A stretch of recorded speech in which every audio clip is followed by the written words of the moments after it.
What's up, everybody? This is the Universal Dialect Show. I'm your host, Chris Cypher73 Cabrera. This is show number 37, and I have an awesome guest. He's a host of three great shows: Dogman Encounters with Vic Cundiff, Bigfoot Encounters with Vic Cundiff, and My Paranormal Experience, all featured on multiple platforms such as YouTube, Spreaker, and Spotify, as well as some other platforms. I'd like to welcome Vic Cundiff. You're also on Patreon, correct? I am. Yeah, I'm on Patreon, and all four of the shows that I produce are available on all the podcast platforms, and three of the shows are available on YouTube. Bigfoot Eyewitness Radio is not, but my other Bigfoot show called My Bigfoot Sighting is, so it makes it real easy to listen to all of them. Right. I didn't know you had a fourth one called My Bigfoot Sighting. Where can I find that? Same place? That's right. Yeah, you can find My Bigfoot Sighting on YouTube, or better yet, on your favorite podcast app. You name the podcast app, and all four of the shows that I produce are on them, available. Right. So all of that will be, all the links will be in the description. Just send me the link to that last one because I'm aware of three. Well, initially I was aware of two of them, and then I found out that you had that third one called My Paranormal Experience, which you have me on that one. But the fourth one, I had no idea about that one. Oh, that's all right. No problem. So Vic, I started listening initially. I think it was uh Bigfoot Encounters initially, and that was probably like a year and a half ago. Because I was on Spreaker. Well, let me tell you this first. The job that I'm working at now, I have the luxury of being able to listen to podcasts. The job that I had before, I worked for a school. I worked for an elementary school. I was a paraprofessional, and I wasn't allowed to have like earbuds or anything. So I would listen to some podcasts when I was in my car, let's say at lunch. So I didn't have like a long list. But then when I was able to, listen to more podcasts at this current job that I'm at, I started to look for more, and your podcast popped up, and it was fantastic. It was great. It's probably the best Bigfoot podcast that's out there as far as people being able to talk about their experiences. There's some great ones. No disrespect to Sasquatch Chronicles with Wes, he's great, but I just feel like the people that come on your show, I connect with them more. So that's when I first got a hold of that, and then maybe a few months later, I got like a recommendation, and then it was your second show, which was Dogman Encounters, and that one's great. So can we get into your origin story, Vic? Like where you're from and what got you on your current path that you're on right now? Well, I'm pretty ridiculously private. I don't reveal where I'm from, but how I got my start was back in 2007. There was a Bigfoot specific podcast I used to listen to all the time. I used to listen to a bunch of Bigfoot specific podcasts back then. And this particular one was called Campfire Shadows. And back then, there were two regulars who are known throughout the Bigfoot community. One was Bear, and the other one was Coonbo. Well, Bear, he actually hosted the show, and he made it known that he was planning to leave the show in pretty short order. Well, when he announced that in the same show on the same night, he said that he already thought he had a good replacement picked out for him on the show to host. And I'm thinking, wow, I wonder who he's talking about. And the next thing I know, he says, yeah, I think it would be best to have Vic Cundiff take my place. And I thought, what? You've got to be kidding me. Didn't have any experience doing any hosting or anything like that. I thought, yeah, that's ridiculous. Well, I let them talk me into it, and I just hit the ground running. And the next thing you know, I'm co-hosting that show with a now deceased Shane McMahon. So I did that for 2 years, and that's how I got my feet wet in this. And fast forward down the road to 2015, and I put the pieces together to air the first episode of Dogman Encounters Radio that aired on August 22nd of 2015. And then about a year later, I aired the show that you're talking about, the first episode of that show. That show is Bigfoot Eyewitness Radio, not Bigfoot Encounters, but rather Bigfoot Eyewitness Radio. I aired the first episode of that show, like I said, in 2016. And then fast forward to about 2 years ago, I started another Bigfoot specific podcast called My Bigfoot Sighting. And then just about a year ago, I premiered the first episode of my paranormal themed show called My Paranormal Experience, which you mentioned already. So that's basically how I got my start in all this. Right. So how did you know these people? Like, because you said you were named the replacement. They must have heard your voice. Was it a call-in sort of like a show? How did you connect with them?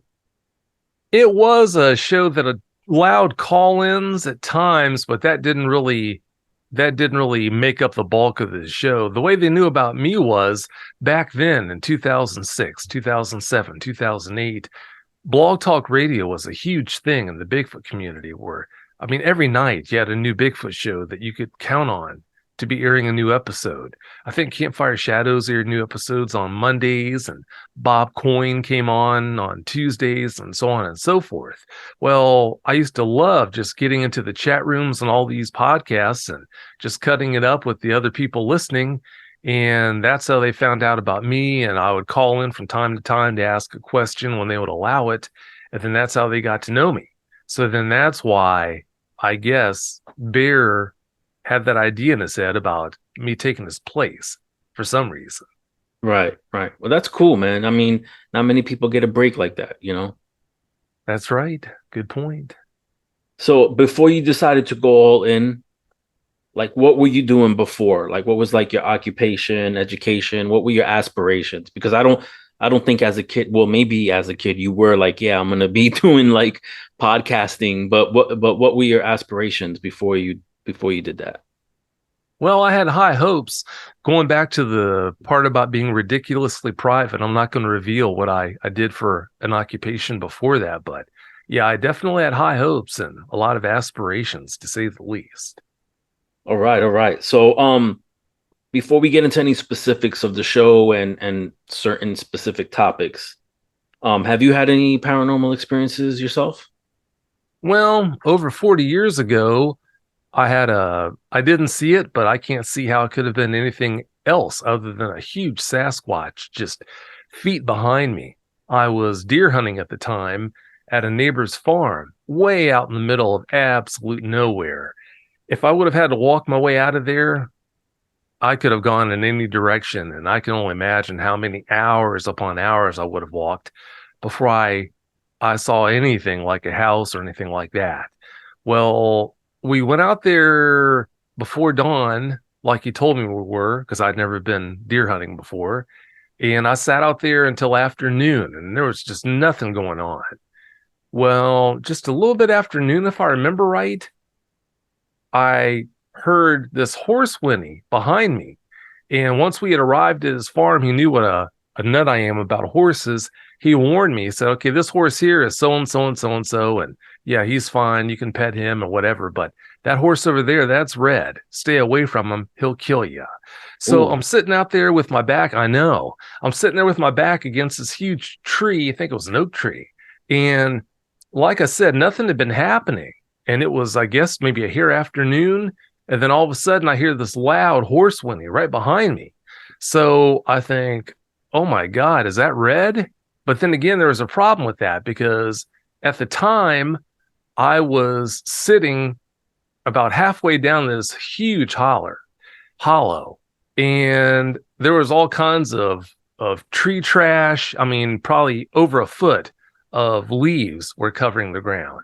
So number one, the slope I was sitting on was way too steep for a horse to ever want to go on. Number two, for that horse to get anywhere near me, I would have heard it walking through the leaves. Well, it didn't make sense. But I still looked around the tree one way, didn't see red, didn't see anything. And then I looked around the tree the other way, didn't see him over there looking that way, didn't hear anything. Well, it's been so many years, I can't remember if after I stopped looking was when I heard this real loud horse blow. Horses, they can't breathe through their mouths. That's one of the quirky things about horses. Unlike us, where we can breathe obviously through our nostrils or our mouth, they can't do that. They can only breathe through their nostrils. Well, that's why you hear them clearing their nostrils so often. That's why, because Right. that's their only source of air. Well, if something gets up there that normal clearing like that doesn't get rid of, doesn't expel the foreign object, they'll do what's called a blow. And it's really loud. That's basically when they dump their lungs, and it's like a loud cough through their nostrils. And if you're not expecting it, it'll make you jump out of your boots. Well, I'm sitting there with my back against the tree. Again, I can't remember if this was after I looked left and then looked right, or if it was before I did that. But I'm sitting there with my back against this tree, and this horse blow that I heard literally just feet behind me, had to have been just on the other side of that huge tree, was so forceful, and there was so much volume to that blow. There is no way, I'm a big guy, there's no way I could ever approach that. There's no way any man could ever approach that. The lung volume just wouldn't be close. This had to be what it was behind me, had to have lungs the size of a horse. That's why I think it had to have been a Sasquatch that was north of 1,000 pounds. I don't see what else it could have been other than a huge Sasquatch that could have snuck up on me like that. And when I'm looking for the source of the sound, not be anywhere to be seen. So yeah, that was over 40 years ago, and I can't see how it could have been anything but a Sasquatch encounter. And did you talk to the person that owned that property about your experience, and what was their reaction? Oh no. No, he's not the type, or he wasn't the type of guy. He was over 70 back then. He was not the kind of guy to entertain thoughts of there being things like Sasquatch out there in the woods and all. He had done everything, been everywhere, done everything in the woods, from camping to hunting to you name it. And if he hadn't seen one, then they didn't exist. So I didn't even bother telling him about that. But also, too, I don't really think I put the pieces together until after the fact anyway.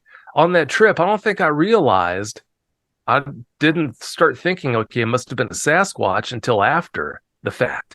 So, yeah, that right there would preclude the chance of me bringing it up with him anyway.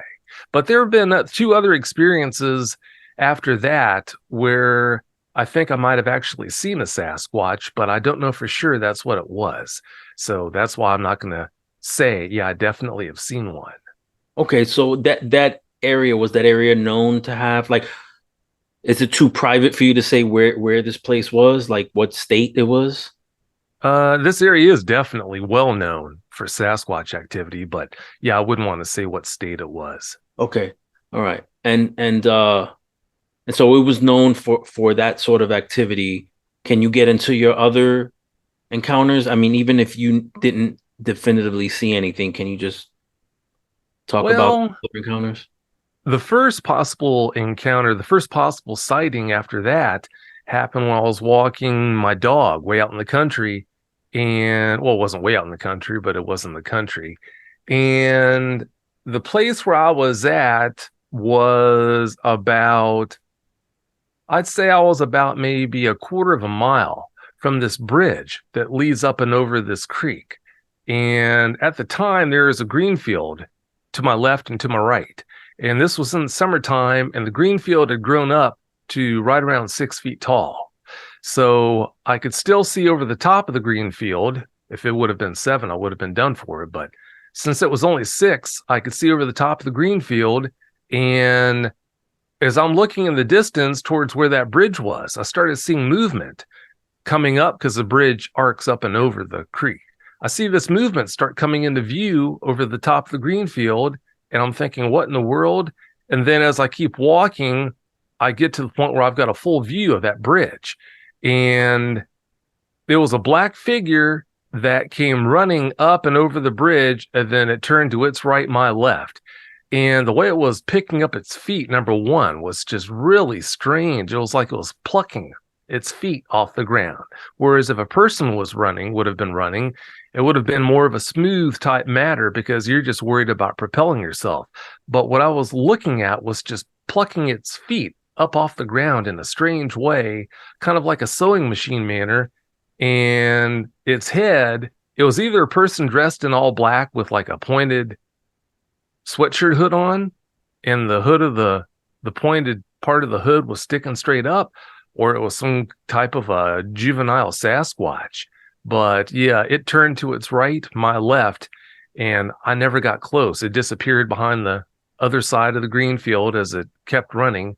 And yeah, I didn't come close enough, nearly close enough to it to be able to make out particulars to know for sure what it was. But that was the first possible sighting.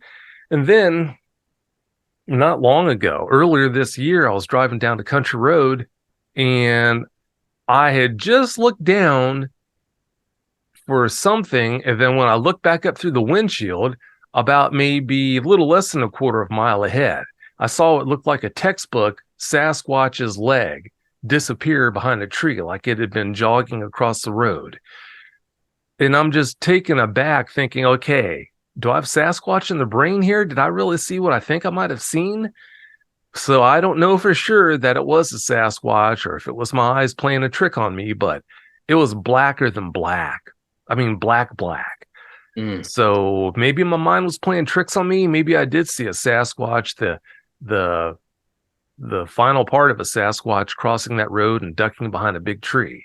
Once I got to that part of the road where I saw that Sasquatch, or what I thought I saw the Sasquatch cross, I'm looking all over, but I didn't see anything. So I don't know what to think of that.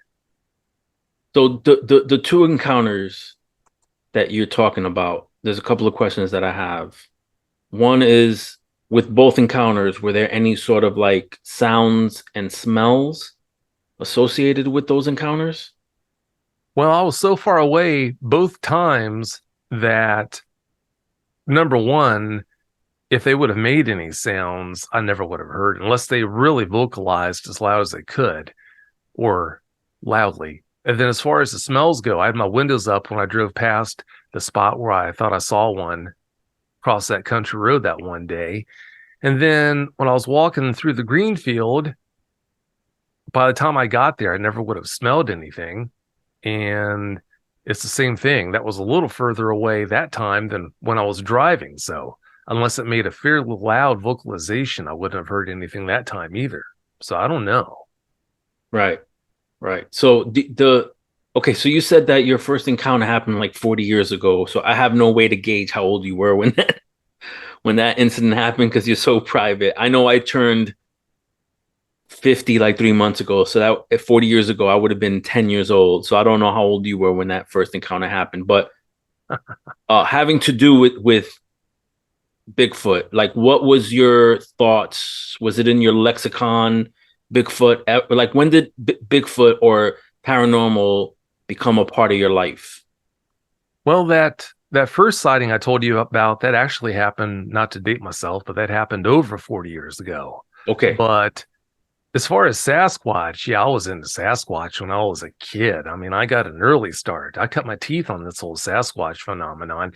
I've always loved things that go bump in the night. I love the outdoors.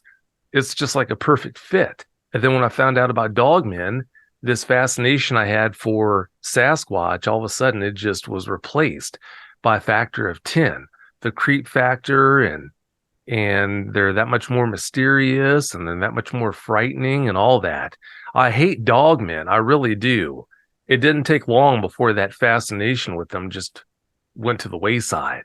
You can only talk with so many people who've had their lives turned upside down by Dogmen before you do start to hate them. But that's how I got my start. I mean, I started early. Right. So were you able to see the In Search of Patterson Gimlin film? Oh yeah. Yeah, I was catching shows like that live. So Okay. Yeah, because I think it dropped in 77, the original. I think I didn't before that.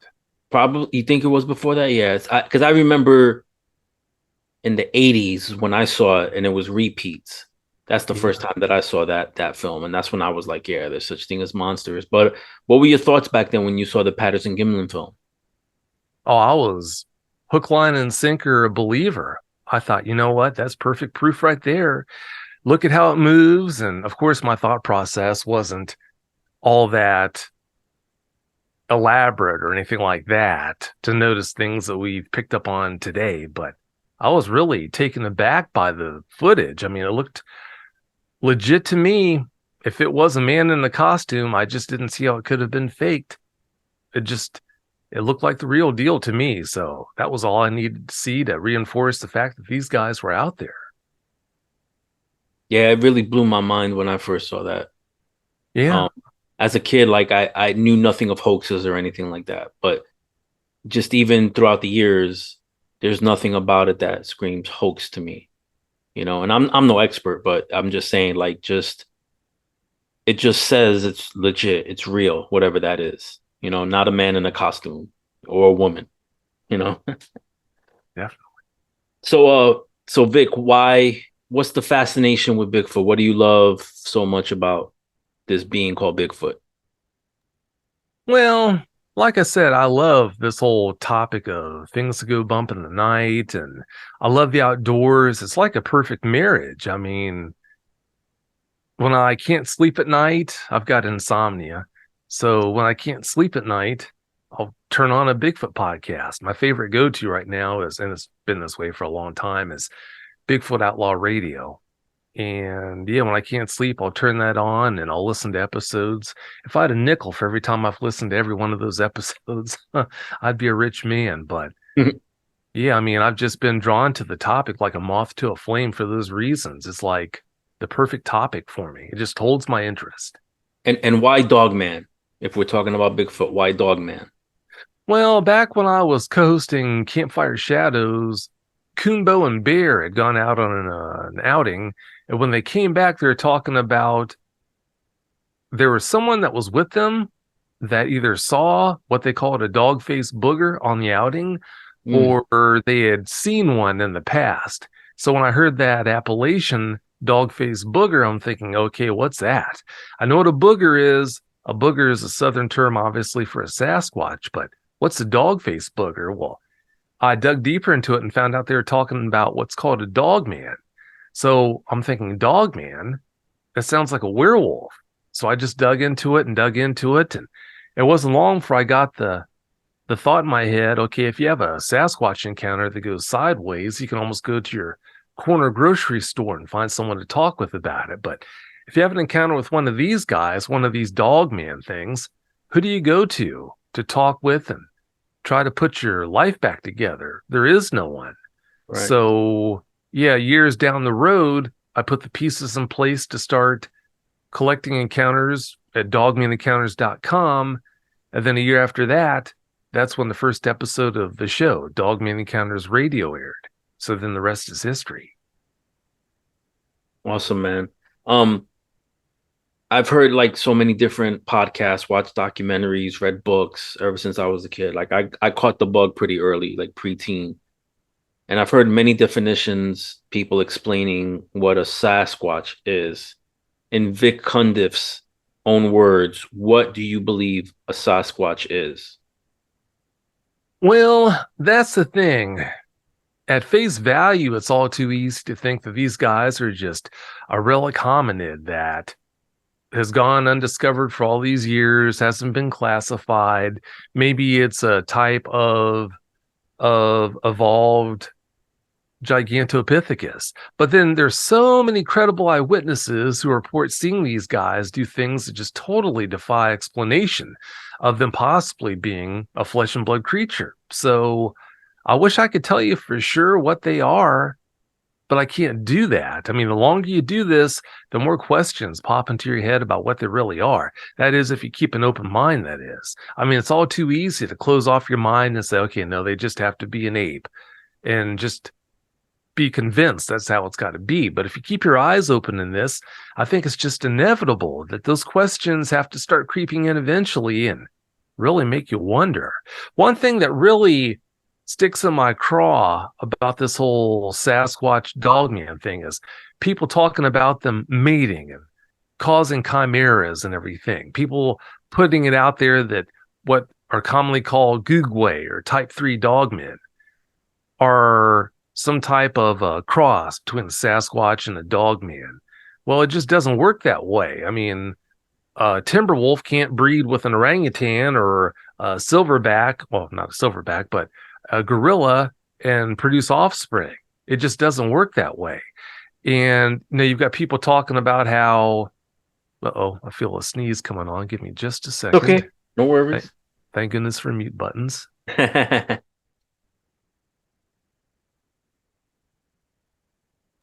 Sorry about that. No, don't apologize. You're good. As far as Googway go, people call them type 3 Sasquatch. And that's something that really sticks in my craw because that just absolutely does not make sense. It's not even arguable that all Sasquatch have toenails and fingernails. They do not have claws. Well, every last Googway that's ever been reported by an eyewitness as being seen has been reported as having claws on their fingertips and on their toes. Well, claws are bone-anchored instruments on a body. Cats, their claws are bone-anchored. Bears, dogs, their claws are bone-anchored. Claws, period, are bone-anchored. Nails, your fingernails, toenails, are not bone-anchored. I've heard so many people try to explain it away, this whole type 3 Sasquatch thing as being, well, maybe some are born with claws instead of toenails and fingernails. It just doesn't work that way. You can be born with no nose. You can be born with all sorts of deformations, but to be born with claws instead of fingernails and toenails, when your species, the DNA in your species is already programmed to produce offspring with toenails and fingernails, flat out just does not happen. That's something that if it does happen, it has to happen over so much time. It's just ridiculous. It's not going to be one of those surprise things that a baby comes out with claws instead of fingernails or toenails. There's another reason why it just sticks in my craw. Another reason why Googway cannot be a type of Sasquatch. If you look in the mouth of every Googway that's ever been reported as being seen, in other words, the mouth of any type 3 that's ever been seen, all their teeth are sharp. Every last tooth in their head is always reported as being sharp. Well, for them to be a type of gorilla, if Sasquatch is a type of ape, gorillas and apes, different things. A gorilla is an ape's not necessarily a gorilla. Correct. But a lot of people, the apers, when it comes to Sasquatch, a lot of them think, okay, well, they're a kind of ape. Well, apes, they have sharp upper canines and sharp lower canines. Every other tooth in their head, no other tooth in their head, I should say, is sharp, besides their upper canines and their lower canines. There are teeth in our heads, teeth in gorillas' heads, for example, called post canines, right behind the main canines. Well, same thing. Those are never sharp. Only the main canines are sharp. But in a Googway's head, in a type 3's head, those post canines are sharp, just like every other tooth in their head. That's another disqualifying anatomical feature that tells you right then and there, this cannot be an ape that we're talking about. What they are, I can't say. I don't know. I couldn't tell you. But I can tell you what Googway are not. They are not a kind of ape if, again, you're one of those people that think that Sasquatch are apes. So, yeah, that's just one thing that really sticks in my craw. All the bad information that's being pumped out there in the Bigfoot community. I mean, every time you turn around, you're finding more bad information, and it just takes away our credibility. It really does. The Universal Dialect Show will return. But first, a word from our sponsor.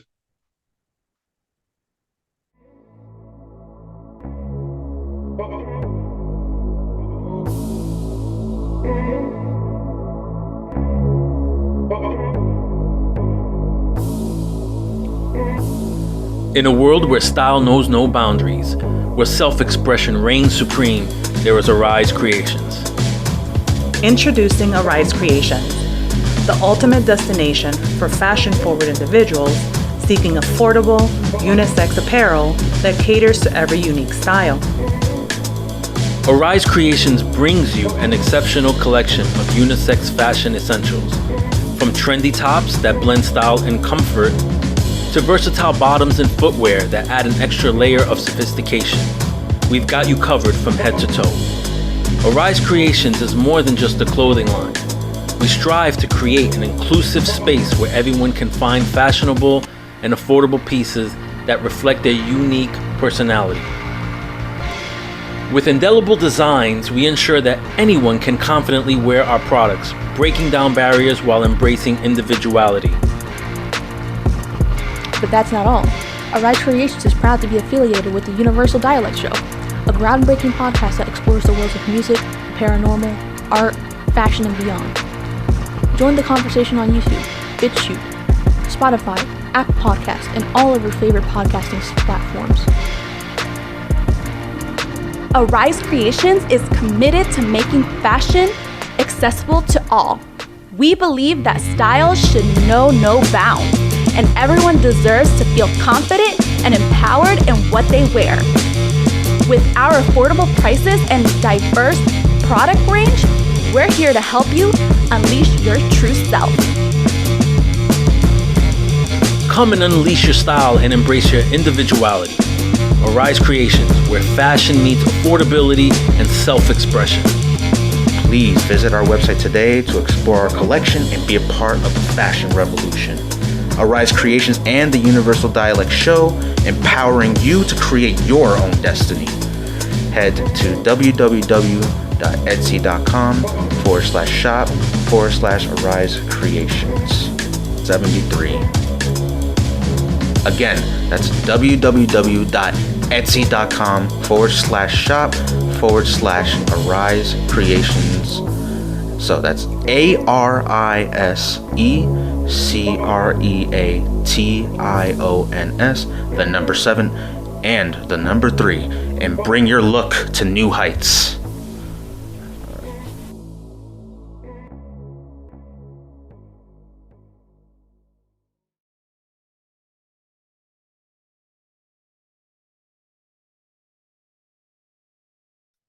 Yeah, there's a lot of misinformation just in the paranormal field alone. Everything from ufology all the way down to ghosts and spirits, but comes with the territory, unfortunately. And if you're a legit person, you're gonna weed through all the bull crap and get to the source. But yeah, my next question, Vic, is there's a lot of differing descriptions of Bigfoot. Why do you think that is? And is it because Sasquatch has like their main template look and all these other sort of descriptions are other cryptids, or are they evolving possibly? Well, people who really spend a lot of time out there beating the bushes, they'll tell you, well, not all of them have experienced this, but quite a few of them have experienced seeing 3 different types. What are called the little people, and then also what are commonly referred to as being type 1 Sasquatch, which are the really big versions of Sasquatch with the conical heads, just like Patty. She's obviously a female, but there's another type, a type 2, what's called a type 2, that's got more of a rounded head and a build similar to what a lot of people believe Neanderthals had. But yeah, I do believe that there are 3 kinds of Sasquatch out there. Amongst each variants, I'm sure you have a lot of different looks amongst each one of them, just like people have different looks. So why should they be any different? You probably have in certain areas type 1s that just tend to get bigger and they just have an overall more robust appearance than type 1s in other areas where they live. So I think that's just natural. You're going to have different looks within the same species, if they are a species and not some kind of a supernatural entity. We're back to that whole thing where we don't know for sure what they are, but I think it's just natural that they would all have so many different appearances. So do you believe in this thing that they call the woo? Well, yeah, the woo, I do believe in it. That's just back to the whole point I made earlier about how there's so many credible eyewitnesses who report seeing them. disappear into portals or appear walking through a portal, if there is such a thing as a portal in the first place, seeing them cloak and do all these things, people who give every indication being sound of mind. You talk with them for well over an hour and there's not one indication that there's anything wrong upstairs with this person or that person. And they swear vehemently, I did see this. I know this sounds crazy, but I saw this. I saw a Sasquatch cloak 10 feet right in front of me in broad daylight. So yeah, I mean, it's just so hard to discount that. And I don't. When I got into this, I was really reluctant to believe that. But after it's been reinforced time and time again over the years I've been doing this by so many credible people, I mean, how can you discount that as just bunk? Right. Yeah, it makes sense. It makes sense. You can't discount a person's encounter. That's their encounter. They're either telling the truth or they're lying, you know? And that's basically what it boils down to. Yeah, you know? That's right. So in your fandom of cryptids and Sasquatch and your research, can you tell me what some of the characteristics of Sasquatch that really intrigue you the most? Well, their size and strength. That's definitely what fascinates me most about them. How do they do so many of the things that so many credible eyewitnesses report seeing them do? I mean, think about how many times you heard a credible eyewitness talk about hearing them pushing over trees that aren't rotten, healthy trees that seem way too big to ever be pushed over by anything, unless you're in a D10 or a D11 bulldozer.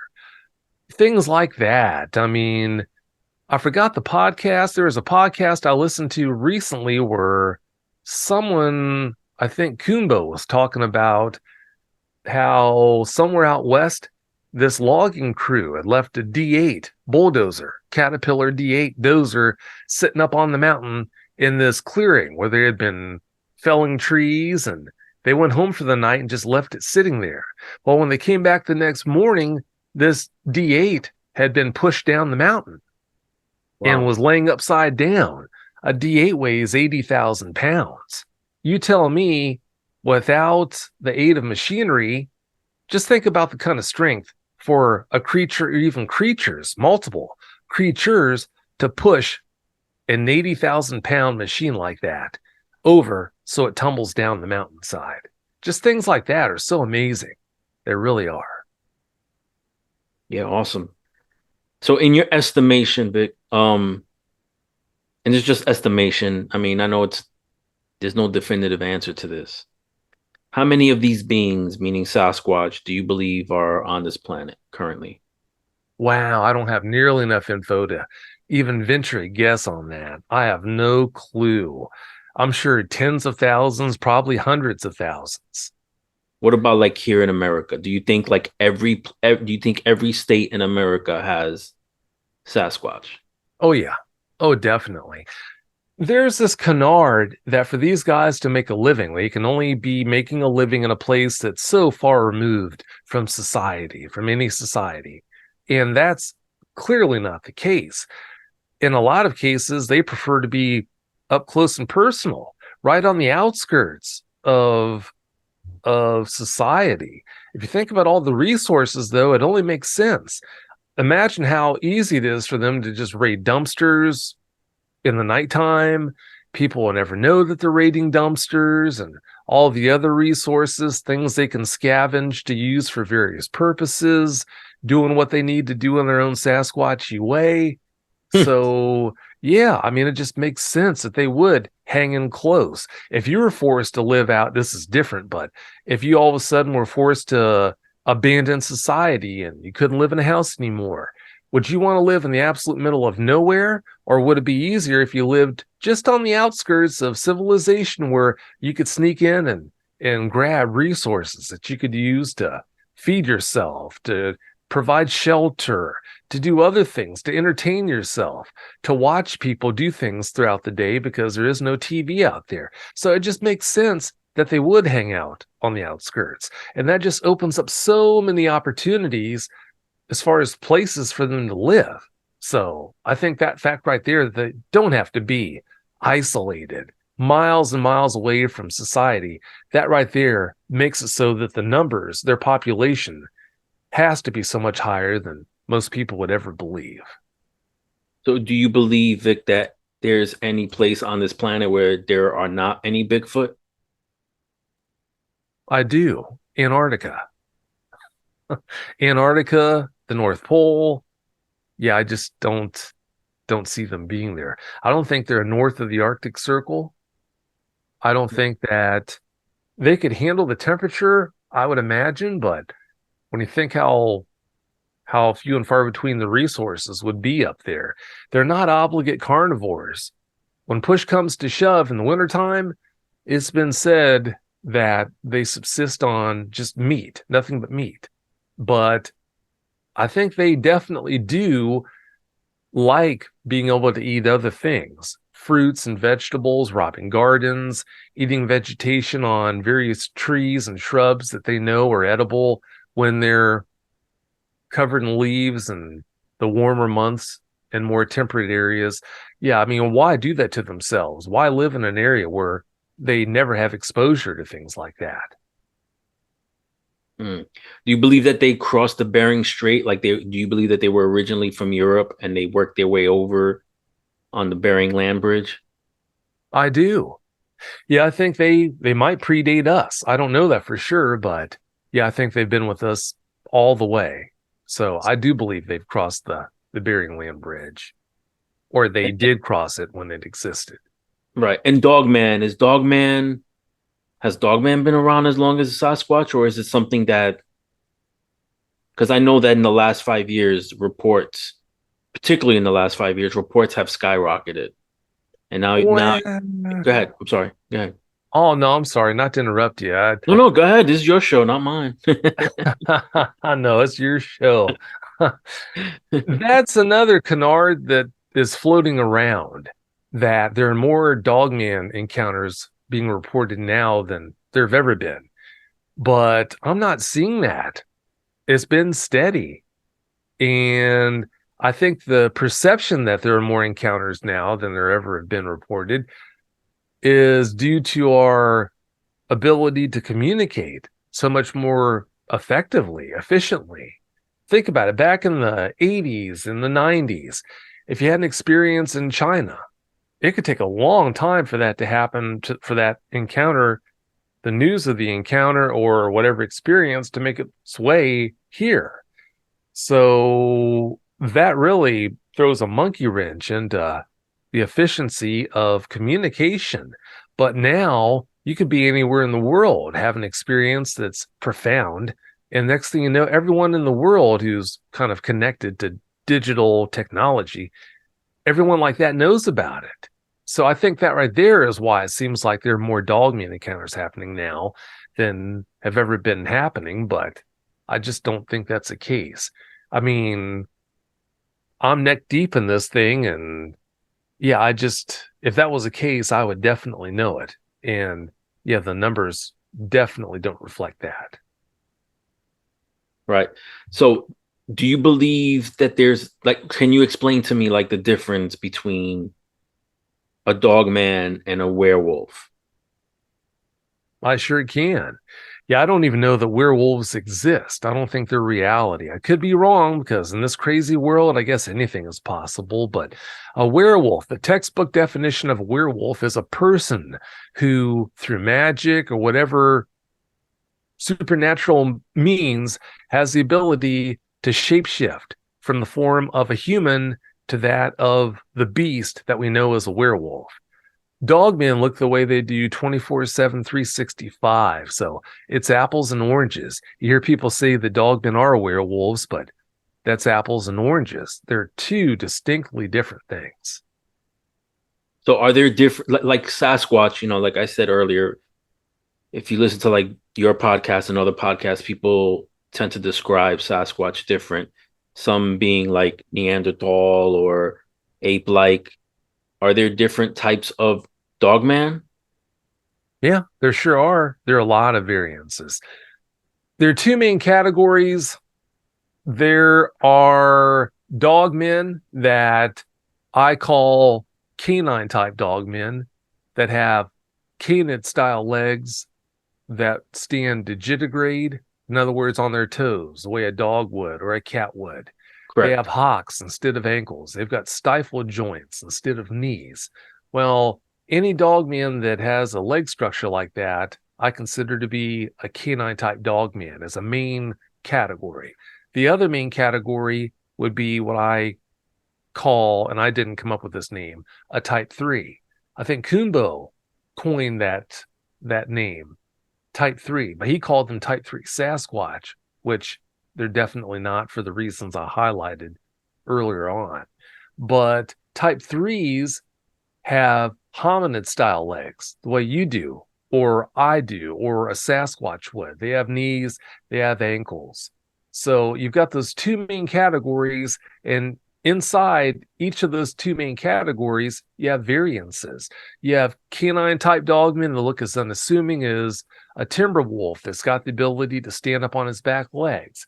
You have other variants of canine type dogmen that can look as horrifying as the worst werewolf you've ever thought of, straight out of your worst nightmare. Then there are other variants of the canid type dogmen, canine type dogmen that have other looks to them. Now, on the type 3 side, which some people call Googway, like I said earlier, as far as type 3s go, some of those look like Sasquatch that's got a muzzle and claws on the tips of its fingers and the tips of its toes and sharp teeth in its mouth. You've got other variants of type 3s that have a head like the werewolf from An American Werewolf in London. They've got more of a hominid style body, but their heads look like the head on that werewolf from An American Werewolf in London. You've got other ones that have like a baboon type looking head. You've got all sorts of variants in each of those two main categories, probably at least 7 or 8 variants in each of those two main categories. On the canine type dogman side, you've got a type that looks like a hyena that's got the ability to stand up and looks more monstrous, of course, than any hyena you're going to come across. But yeah, to answer your question, there are definitely variants inside of those two main categories.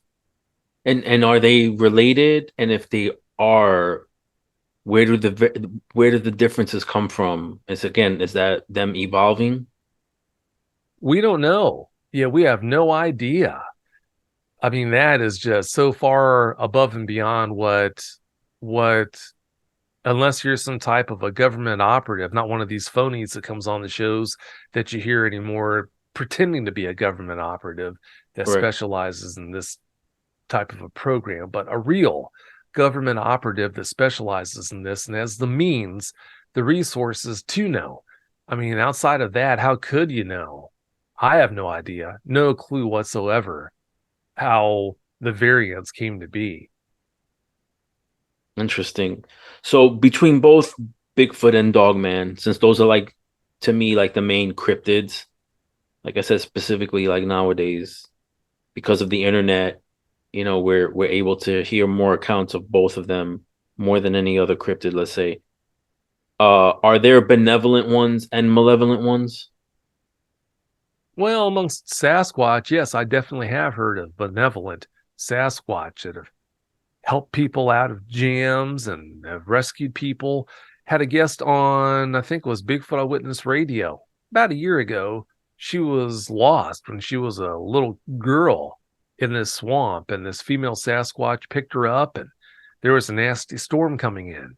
This female Sasquatch picked her up and held her against her chest as she carried this girl out of the swamp and brought her back to her Girl Scout camp. As far as dogmen go, normally you don't see benevolent behavior, but there is an instance or two of them doing things to supposedly help people. There was a woman who was about to be raped, and a dogman, there were like, I guess 4 or 5 men or something. It was a huge concert. I'm getting ahead of myself. There was this big concert, and this woman had to go to the porta potty. Well, when she went and got in line for the porta potty, she saw the lines were just atrocious. So she's thinking, okay, I'm in a jam here. I need to figure out something else. So she looked over and saw this tree line way off in the distance. So she beat feet for the tree line. And as soon as she had headed into the tree line, if I remember right, there were some men that made their presence known. And they surrounded her, and I guess they were about to rape her when this dogman made its presence known. And it basically talked these guys out of trying to do that. So in its own way, I guess it saved her. I don't know if its intentions were to save her or not, but it had the desired effect. Those guys, they didn't hang around. So I guess even dogmen can be benevolent, whether it's intentional or not. Like I said, I don't know. And what about you already talked about Sasquatch. I apologize. All right. So you have your show called My Paranormal Experiences, right? And you have a lot of people that come on and talk about a ton of different things. What are some of like the weirdest, like, let's say, cryptids that anybody's brought up on that show? Well, some of the weirdest cryptids, one of the weirdest ones was there was a lady who talked about how she was driving down this road in Florida and she saw this 9-foot tall cat man cross the road. We've had all sorts of guests on with experiences to share with all sorts of strange cryptids. Had someone come on and talk about that cat man that she saw across the road. Had a guest not too long ago, Mike Colantonio, came on and talked about this rake encounter he had. We've had other people come on and talk about rake encounters. I just recorded an episode last week that I plan to air this week where this lady talks about this Wendigo encounter she had. I've had other people come on and talk about a Wendigo encounter as well. Skinwalkers, you name it, all sorts of strange cryptids. Yeah, I'm hoping to get back on that show again, your show again for part 2. Great. And when I do, I'm gonna talk about the Cat Man of Nevada. I don't know if you've had anybody on your show talk about that. Have anybody come on your show talk about a cat man type creature in Nevada? No, not in Nevada. Yeah, it's a lore amongst the military out there. I don't know if the locals know about it, but you know, doing whatever research I can and other stories that have gone out there, it's called a cat man, I guess, because Vic, like a lot of times when people have these encounters with cryptids or just something paranormal, they don't know how to describe it. They describe it like using the vocabulary that they have. And I think a lot of times there's misinterpretations. So for instance, like I believe that the cat man in Nevada is really a dog man, not a cat man, but it has that sort of maybe hyena cat-like look. And so that's what they gave it. They gave it that name. You know what I'm saying? So I'll talk about it when I get on your show. Because when you mentioned Catman here in Florida, I was like, I never heard of the Catman here in Florida. I only know of a Catman in Nevada. Huh. Well, yeah, I never heard about that. That's interesting. Yeah, it's crazy. The story behind it and everything. But based on your research and experiences, right? I think I've asked this already, but like the nature of these beings, Dogman, Bigfoot, like what is their purpose here on this planet? Like, Well, I yeah, can't say that they have a purpose. I mean, what's the purpose of a mosquito? They're just here. Maybe they do have a purpose and we don't know it, but I certainly can't think of any purpose that they serve. So I don't know. I have no idea on that. Right. Because sometimes I feel like when people talk about their encounters, it's almost like specifically with like the Dogman, like they almost siphon energy from people, usually using fear. I don't know if you get that same impression sometimes. Yeah, it does seem like they tend to feed off fear in a lot of instances. There just might be something to that. It makes you wonder. All right. So can you give me, like, for instance, the Bigfoot show that you have, like the one or two stories that really made an impact on you that like if anybody were to ask you the best Bigfoot encounter story that you can give them, do you have one off the top of your head? Well, there have been quite a few that have been really, really popular. I'd say the most popular one was shared by a gentleman named Jeff. He was on an island in Alaska. I don't know what the name of the island was, but I think he was on a hunting trip, and he recounted this experience where he ran into a 10-foot Sasquatch that wound up pushing him down. And it aired, I think it aired about a year ago or so. It's an episode of My Bigfoot Sighting. It's episode 63. It already has north of 135,000 views because of the great job he did recounting that experience he had. But yeah, I'd say that's got to be the most popular episode of either one of my two Bigfoot shows, was that one right there. It's titled Attacked by a 10-Foot Sasquatch on an Island with No Name, episode 63 of My Bigfoot Sighting. Awesome. And what about like Dogman? What has been the most profound Dogman story you've heard?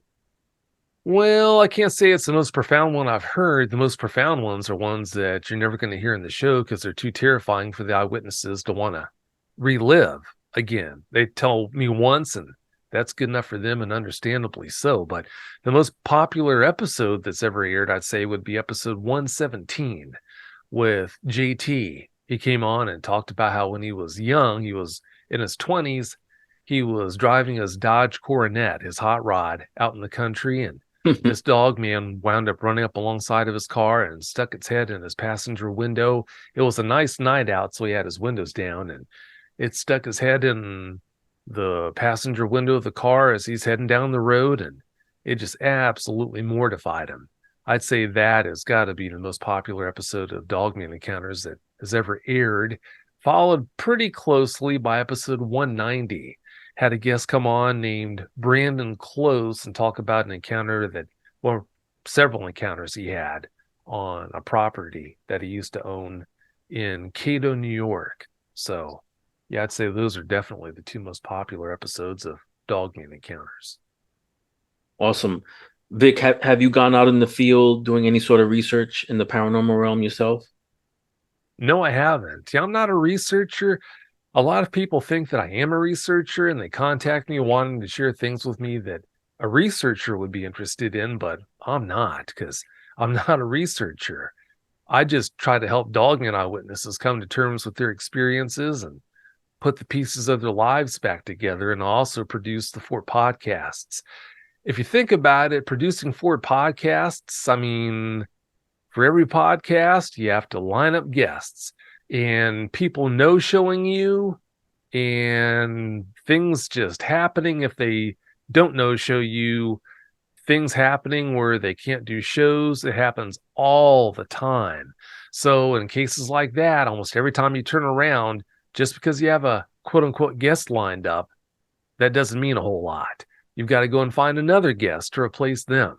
So yeah, between lining up guests for 4 shows, and then you've got to record the shows for 4 podcasts, and then prepping the audio and uploading the shows, and that all in addition to helping the Dogman eyewitnesses, that makes it a challenge. Even if I wanted to go out into the woods and research these guys, it would definitely make it a challenge. So no, I don't research. Do you have any inclination to want to do it eventually one day, or no? Oh, if I did know that they were real, then maybe, but no, I know they're out there. So yeah, there's no desire to do that. I got you. Do you still go out like hiking or hunting? Well, I love animals. I'm not a hunter. I did that one time, but that was a one and done situation when I was deer hunting, I told you about. But yeah, I do go out when I get time to be able to sneak away. I love to go out and take nice long walks in the woods. I mean, there's a big woods here behind me that I walk miles without anyone else with me. As far as bad information goes, you've got all these people who they listen to these bogus shows. Every episode of the show is talking about this mindless killing machine Dogman that's going to eat your brains out, split your skull and eat your brains as soon as they have the opportunity. Well, if Dogmen were so dangerous, I wouldn't have been able to go for walk after walk, walking miles in the woods unarmed. without anyone else with me in return, without any problems whatsoever. In a woods where, yes, there definitely are dogmen out there. There are Sasquatch out there in this woods. Again, walking miles by myself without ever having a problem. So, yeah, when I have a chance, I do go out and do that, but I don't do any hunting for the reasons I just highlighted. I got you, my man. Yeah, I mean, it's once you have certain experiences, it's just those places aren't the same anymore. You know what I mean? And you're always worried about what's around the corner, and we're not talking about bears or big cats. You know?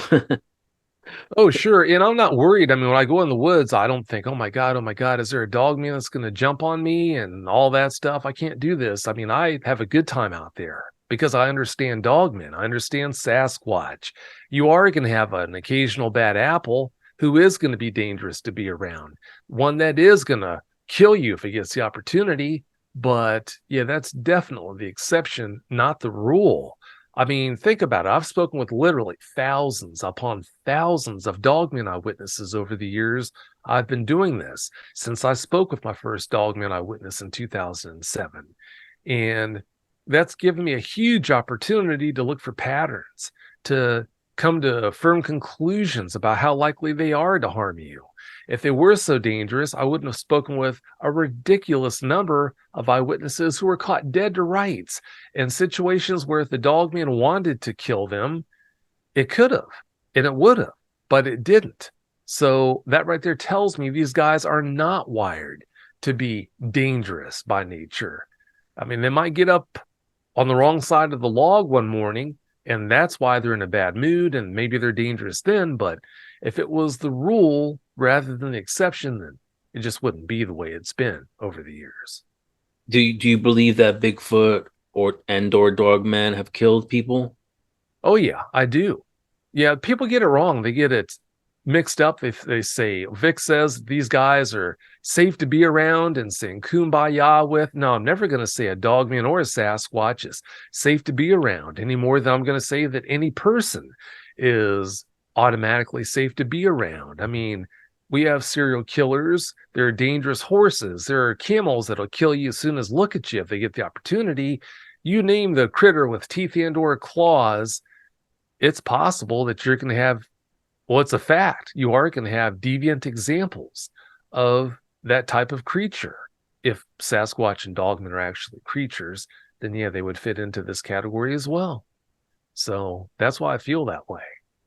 So you've obviously been studying in your own way based off of people's encounters, right? You're not a researcher, but you've studied the patterns, like you said, based off of people's encounters that they've, told you, podcasts that you've listened to, stuff that you've read. If you had any advice for anybody that wanted to go out to research, not hunt, Sasquatch or Dogman, what would be some of the things you would tell someone? Like the pros and cons, like what equipment they should have, maybe not have. Well, I think it's a little different when you're talking about researching Dogman versus Sasquatch. I mean, if you research Dogman, it seems like you are more likely to have problems. I wish I could say I've never had a researcher, a Dogman researcher contact me, freaked out because the Dogman that they went out to research in its area followed them home. Vic, you've got to help me. This Dogman I've been researching, it followed me home. It knows where I live now. It's coming around. What do I do? Help. I wish I could say that I've never had that happen before, but I can't because it has happened before. I shake my head. People get hung up on this novelty, if you could call it that. I don't understand how there could be a novelty to this, but there's like a novelty where they get like Dogman mania, and they talk about how neat it would be to have a Dogman encounter. Well, I mean, Dogman encounters have caused a lot of people their lives to be turned upside down. Why would you want to risk being in the same boat as them? I mean, there's just so much more to this. If you're going to go out and research them, you should have put a lot of thought into this, and you should have a lot more knowledge about Dogmen than a lot of these people who head into the field because I think it would be neat to try and research Dogmen. And the end goal is to try to have an encounter with one. They're just playing with fire when They don't know, and they don't know nearly enough about what they're dealing with. Sasquatch, I think that's more forgiving, but still, if you put yourself in the wrong situation with them as well, I think you can find yourself in a bad spot. So, yeah, even with them, I think you should really know what you're putting yourself in for and know a heck of a lot more about Sasquatch than a lot of these people who beat the bushes looking for them do. Awesome, dude. Yeah, that's the best way to look at it. There's obviously the Patterson Gimlin film. That's like the gold standard. And then you have the Freeman footage. I don't know if you've ever seen that, but are there any other like footage that you've seen that you think is compelling? Oh, definitely. Yeah, I've seen Dogman footage that puts the Patterson Gimlin footage to shame. To highlight what I'm talking about, this was like 8 years ago, I guess. There was a gentleman from the Sierra Nevada mountains who contacted me and told me that either he or a friend of his came to the realization that a dogman or dogmen plural were hanging out in this particular area in the foothills to the Sierra Nevada mountains. So either he or a buddy of his decided to take this more expensive game cam, strap it to a tree trunk in this area, and then hang some bait on a branch about 5 feet away from the camera lens. Well, he shared this video footage with me. And yeah, as he said, it was a bright, sunny day. I don't think there's even a cloud in the sky. And all of a sudden you see this dog man come walking from left to right into view of the camera between the camera lens and that bait. So it was less than 5 feet away from the camera lens. And I got to see it from the front at first. And then when it turned to go for the bait, I got to see it from the back. And it was so close I could pick out individual hairs. Well, back then, I think it was not long at all after I aired episode 5, I think it was. The guest's name was Richard Eady. And one of the reasons why I came on the show on that episode of Dogman Encounters was not just to talk about the Dogman encounters that he had had. I think he'd had one or two. It was also for him to talk about how one of his favorite hobbies is to analyze film footage. Eyewitnesses send to him to have him evaluate to see what he thinks of the footage. Well, the gentleman who sent me that footage that I just told you about with that dog man that came into full view, I contacted him and said, hey, there's another man I know who specializes in analyzing film like this that shows cryptids, dogmen, Sasquatch, you name it. Well, you'd never seen a dogman video like this before. But I said, what I want to do here is I'd like to be able to send this private link for your YouTube video over to this gentleman named Richard Eady and to have him analyze it, see what his opinion is of it. And he said, sure, go ahead. So I sent that private link. It was a link that you had to know what the link was to be able to gain access to this YouTube video, in other words. But I sent the private YouTube link to Richard Eady, and yeah, he watched it. And I was on the phone with him as he was watching it for the first time. And he kept watching it over and over and over again, naturally. And it just blew him away. Understandably so. It just blew him away. This footage was tremendous. That's why I laugh when I see people leave comments to various shows talking about how if dogmen were around, then there would be good footage of them, the way there is for Sasquatch. And I laugh because there is good footage out there for dogmen supporting their existence. It's just that this footage is not shared publicly, and for good reason. The government does not want any part of their existence being proven to happen. So do you believe that the government has specimens of Sasquatch and Dogman? I do. I think the last thing they would ever want, though, is for their existence to be put out there for the public, so that the public realizes that, yeah, guess what? In a forest near you, there's every possibility that there might be this giant werewolf-looking thing. If they let that cat out of the bag, our way of life would just be upended overnight. Overnight. I mean, look at how poorly people handled COVID. That's nothing compared to what would happen. Our economy would crash overnight. Think about how many things we rely upon on a daily basis that are harvested from the woods.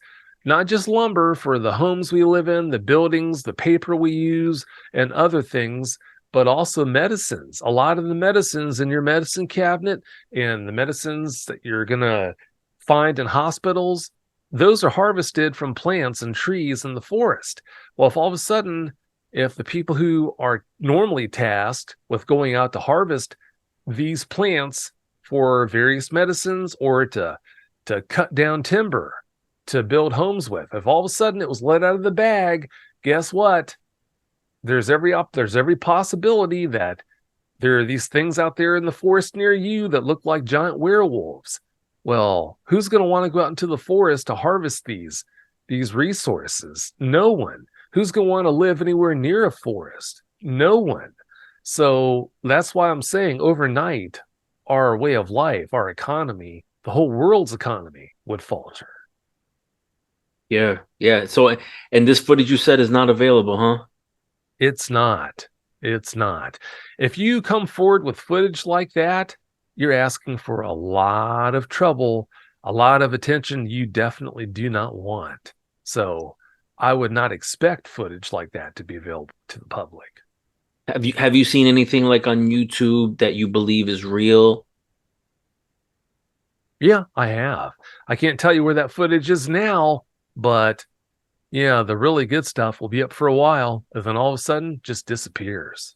There have been Gotcha. people in this game who have acquired really impressive footage, and unfortunately, they put it out there for public consumption, and I don't know what happened to them. It seems like they disappeared overnight. Not just the footage, but it seems like they drop off the map. I hope nothing happened to them like what at first glance you might start to wonder about. Hope that didn't happen, but yeah, I mean, evidence like that does not stay around for long.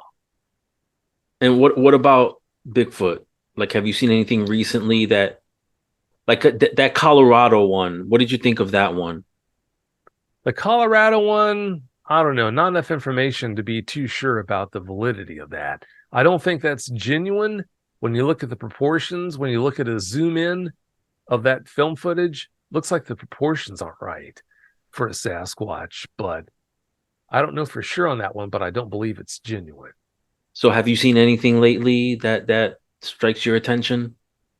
I've seen some lately that do make the antennas go up, yes, but yeah, years ago, evidence of Sasquatch was shared with me that was just like in your face. Here's the Sasquatch. It's just like you go to part the drapes and bam. Oh, there you are. That type of closeness. That evidence is definitely out there. Yeah, it sucks because like you have access, right? Because you were showing specific footage, but a person like myself who doesn't have access, I can just go on YouTube for hours, and maybe a quarter of the videos or images are real, but I don't know what's real and what's not. Even stuff that may look real could be fake, and stuff that looks fake could be real. You know what I'm saying? That's Yeah, the definitely. tough part. That's right. And now that we have AI is getting more and more advanced all the time. So that's just going to muddy the water that much more. Yeah, yeah, I know. So Vic, you have these different projects, and I would imagine you probably face some blowback. So when it comes to skeptics and critics who have challenged, the encounters on your shows, how do you handle that? I don't worry about it. I know that I do the best I can to put honest eyewitnesses out there to a point. What I'm getting at here is when I started doing this, when I started airing episodes of Dogman encounters, I knew this would be a problem. It's such an over-the-top topic. There are so many people who are never going to believe these guys could ever be out there, meaning that every episode you put out there, they're going to say that it's a person coming on your show, another person coming on the show to lie. Well, I made a promise to myself back when I started airing episodes that I would much rather play the fool and have someone come on the show who's just trying to lie the way onto the show for whatever reasons. I'd much rather play the fool by having that happen than I would have a situation where, because of how an eyewitness presents their encounter. For whatever reason, I don't believe them. And be mistaken, but because it's my mistaken opinion that they're not a genuine eyewitness, I rebuff them and turn them away. I would much rather play the fool and have someone come on the show that is lying and fooled me than to turn someone around at the door who actually is telling the truth. But for whatever reason, how they delivered the experience, it made me think incorrectly that they were lying.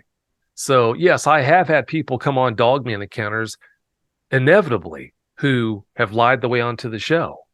That's inevitable.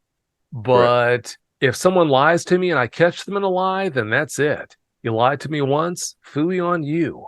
So I do the best I can that way to weed out the charlatans, but in my opinion, there's no ethical way to rule out all the charlatans without risking turning someone away at the door who is a genuine eyewitness, like I said, who just, due to their delivery, makes you think that they're lying to you when they're not. Great insight. Great insight. A few more questions before we call it, my man. Thank you so much for doing this, by the way. Welcome. I've noticed big time, and I think we talked about this before we even started recording, the dissension in the paranormal community. It's weird because I feel like everybody's goal is the same, but certain groups or people tend to work against others, and it's like this cash grab thing. Who gets what, information first, and why do you think that is, and what could be a resolution to that, Vic? Well, unfortunately, a lot of people in this community are morally bankrupt. There's no two ways around it. A lot of people in this community are that way. For whatever reason, how they were raised, combined with the way they're wired, just makes that so. And as long as that is the case, then there's no getting around having problems like this.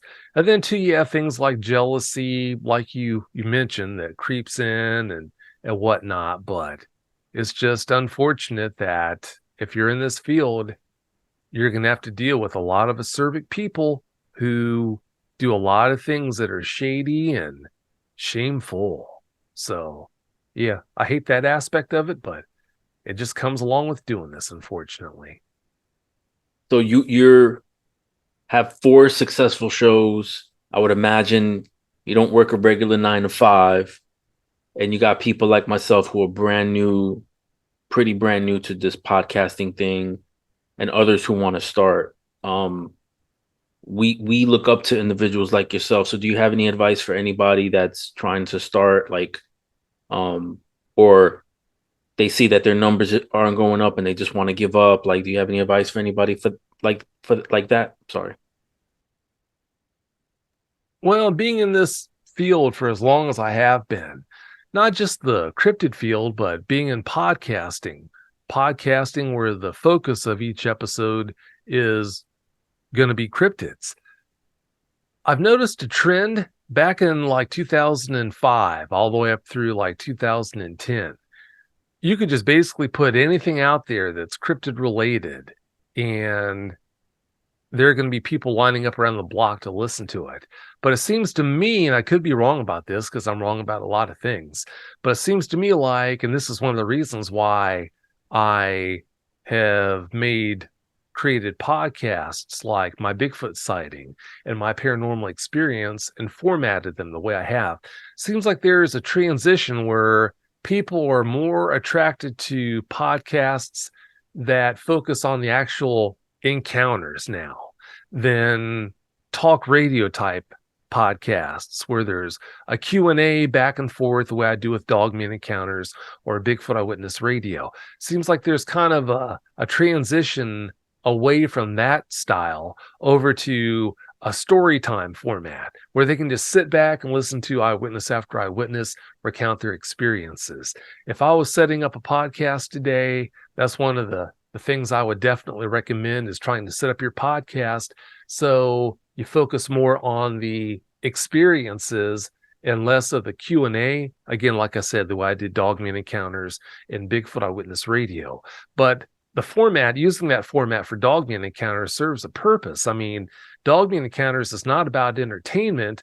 It's basically bringing you along with me as I try to help these eyewitnesses come to terms with their Dogman experiences. So there's a reason for me using that Q&A format for Dogman Encounters. And for Bigfoot Eyewitness Radio, I use a Q&A format. It's kind of like a hybrid story time Q&A format for that. But I mean, I started that show back in 2016, so I guess that's one of the biggest reasons why I use that format. Awesome, Vic. Last question, I promise. Oh, no, you're So, fine. looking ahead, you already have like 4 shows. I don't know, you're gonna do like 10 shows, but no, but seriously, are you gonna do possibly maybe a documentary in the future or books?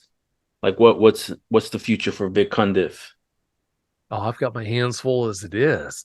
Yeah, I don't have any intentions for writing a book or anything like that. I get asked that all the time, but yeah, I mean, I don't have any interest in doing that. That would take a lot of time.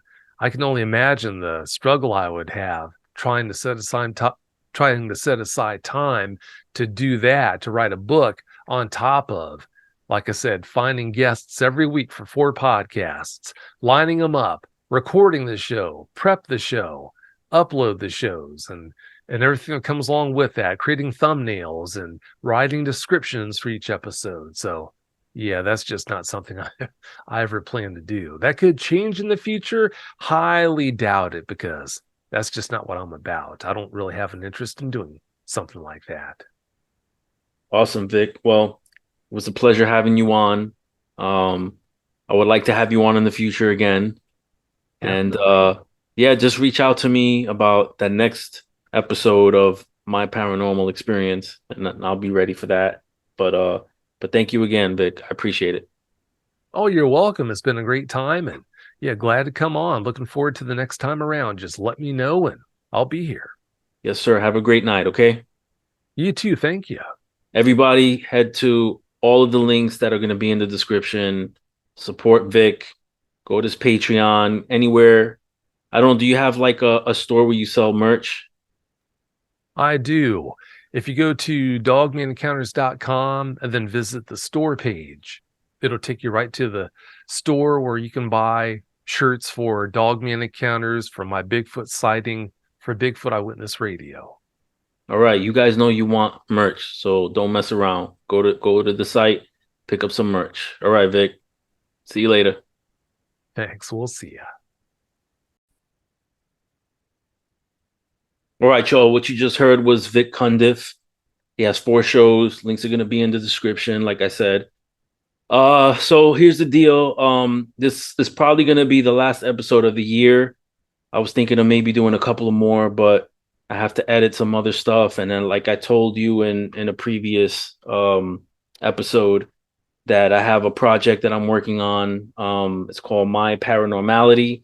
And I dropped the first episode on Halloween, October 31st, not December 25th, because December 25th hasn't come yet. But I will drop a new episode on December 25th, Christmas. So that's what I'm working on now. So this will most likely be the last episode of the year. So just to let you know, I want to thank everybody. I have about 150 something subscribers, and I want to let you know I appreciate every single one of you for subscribing.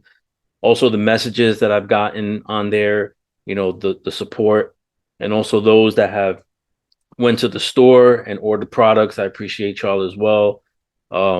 So if I don't do another interview, I want to wish y'all a Merry Christmas and a Happy New Year, and I'll see you next year.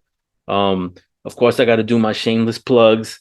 I got products literally from head to toe. I got this dope hat, 5-panel hat. I got a bucket cap. I got a knapsack. I got, you know, sneakers. I got shirts like this, all over print, Arise Creations Productions.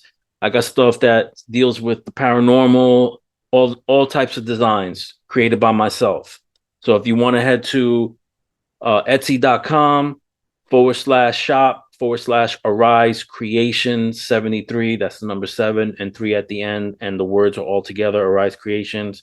If you want to support in other ways, you can go to buymeacoffee.com/universal73, all one word. And like I said, you can donate anywhere from a couple of bucks. You could do it weekly, daily, monthly, yearly, however you want to do it. But again, thanks to everyone for all the support and all the guests that, had the time to come onto the show. So I'm going to see you out.